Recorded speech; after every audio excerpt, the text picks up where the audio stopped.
These woolly wolves have an extra thick coat to protect them against freezing temperatures, and superior heart function to cope with life at over 16,000 feet.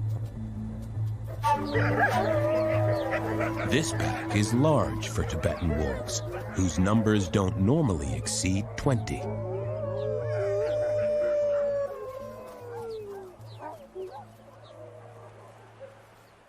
The cubs weigh just over 1 pound at birth,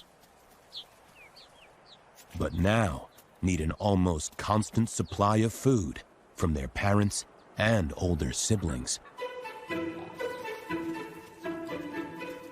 Luckily, wolves aren't fussy eaters.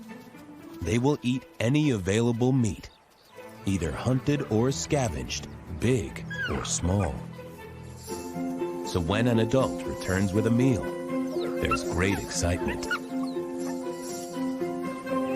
The cubs scramble to paw and lick his mouth, stimulating him to regurgitate food, even if they aren't his.